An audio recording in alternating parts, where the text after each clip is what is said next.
Resumo da aula de hoje. Número misto. Bom, um número misto ele é composto por quatro partes. O número inteiro, a razão ou divisão ou fração, o denominador e o numerador. E como eu leio ele? 2 inteiros e 1 meio. 2 inteiros e 1 sobre 2. Tanto faz, tá bom? Depois, como achar um número misto em um desenho? Primeiro, eu preciso de dois desenhos que tenham o mesmo tamanho, tá? A mesma quantidade de divisória, beleza? Então, aqui eu tenho um inteiro, aqui eu tenho uma fração. Então, 6, a quantidade de divisórias, e 2, a quantidade de pintados. Beleza? Tá bom? Bom, outro exemplo. Como ler 1 inteiro e 2 sextos? Ok? Bom, aqui eu tenho o mesmo desenho com a mesma quantidade de divisória. Aqui, 3 terços, 3 terços. 3 terços equivale a 1 inteiro.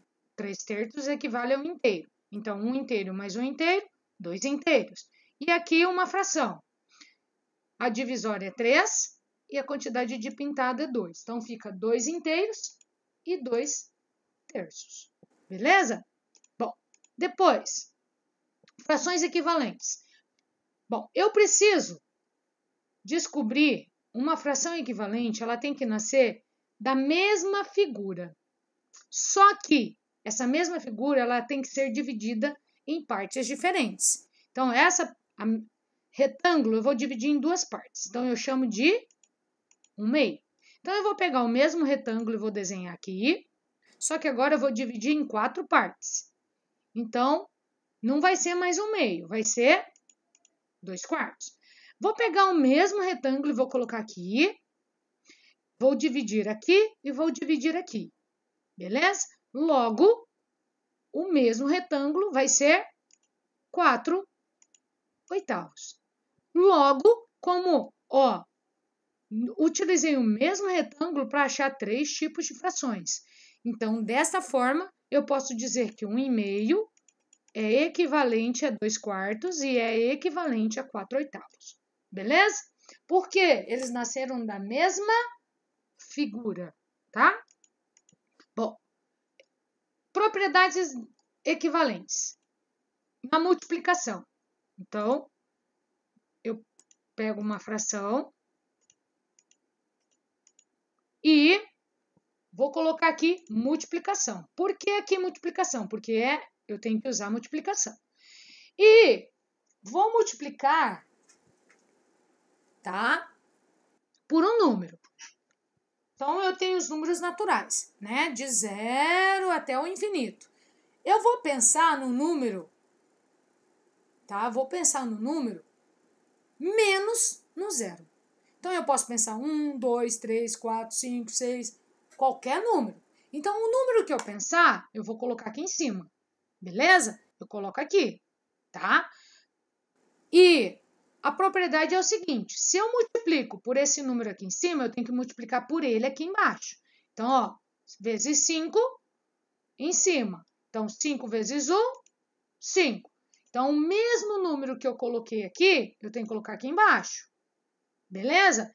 Então, eu vou lá, 5 vezes 5, 25. Ok? Bom, então, eu vou dizer que 1/5 é equivalente a 5/25 avos. Por quê? Porque ela nasceu dessa multiplicação. Usando a divisão. Então, eu vou colocar uma fração lá. Beleza? Bom, no caso da divisão, tá? Vou colocar aqui a razão, vou fazer o arquinho e agora eu vou pensar.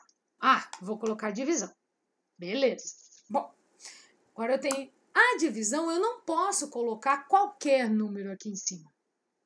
Tá? Eu não posso. Eu não posso colocar qualquer número aqui em cima.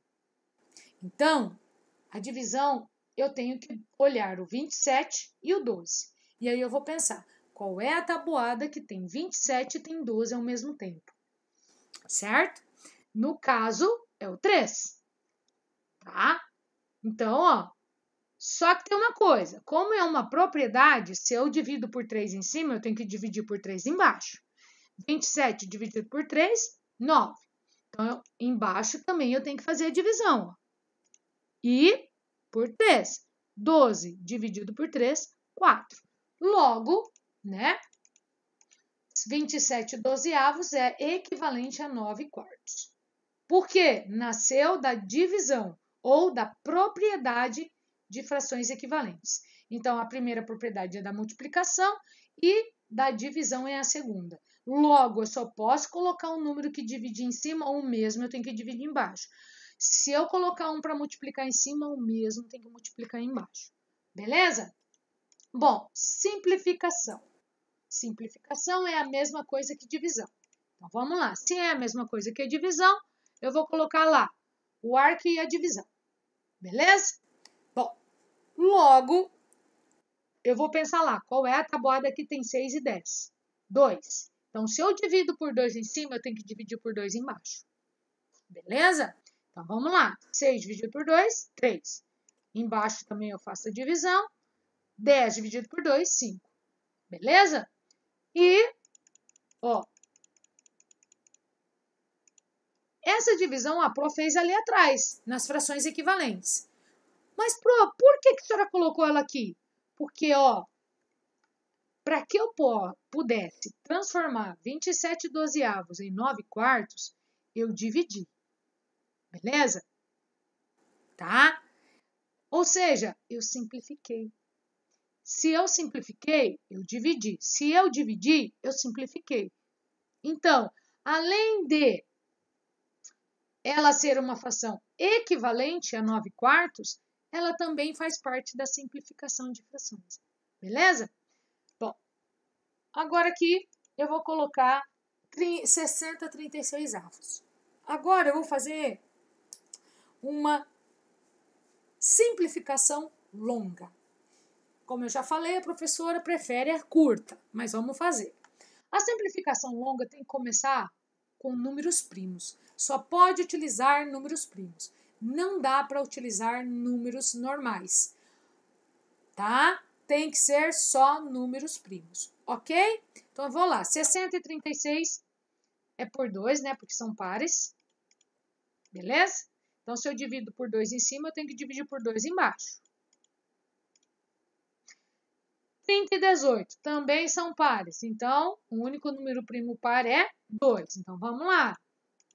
Se eu divido em cima, eu tenho que dividir embaixo. Beleza?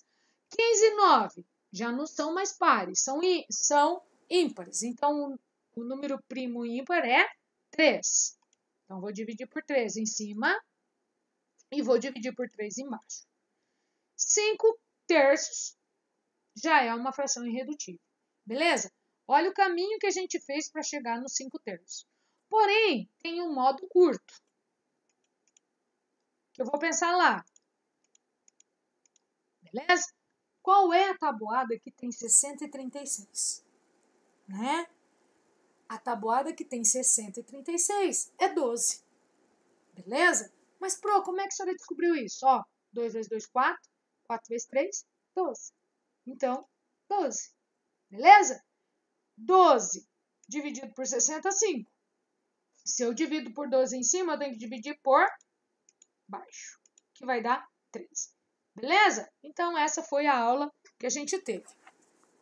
Tarefa, página 157, 157, tá bom? Números 1, 2, 3 e 4. 157, 1, 2, 3 e 4. 157, 1, 2, 3 e 4. Sem enunciado. Sem enunciado. Tá bom? Beijos e fiquem com Deus e até amanhã na próxima aula de matemática. Tchau, tchau!